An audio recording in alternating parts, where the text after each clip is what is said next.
বিভিন্ন চাকরি পরীক্ষায় কাজ এবং সময় থেকে যে অঙ্কগুলো আসে তার মধ্যে একটি গুরুত্বপূর্ণ অঙ্ক নিয়ে আসছে। বলতেছে একজন শ্রমিক 25 দিনে একটি কাজের 5/16 অংশ শেষ করতে পারে। এই হারে কাজ করলে সম্পূর্ণ কাজ শেষ করতে তার অতিরিক্ত আর কত দিন লাগবে? দিন চেয়েছে, তাহলে আমার হয়েছে কত?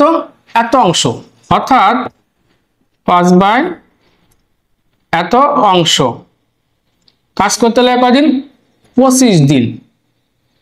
তাহলে 25 দিন। এখন সম্পূর্ণ কাজ বলেছে, সম্পূর্ণ কাজ, সম্পূর্ণ কাজ মানে এক অংশ, এক বলতে সম্পূর্ণ। তাহলে 25 গুণ, যখন ভগ্নাংশের নিচে এক হয় তখন ভগ্নাংশটা উল্টে যায়। তাহলে 16/5, 5 দিয়ে কাটলে 5 5 25, 5 16 80 দিন। তাহলে সম্পূর্ণ কাজ করতে লাগবে 80 দিন। তাহলে অতিরিক্ত কতদিন লাগবে? মোট লাগবে 80 দিন, 25 দিন চলে গেছে, বিয়োগ করলে এই 55 দিন অ্যান্সার। অতিরিক্ত লাগবে 55 দিন।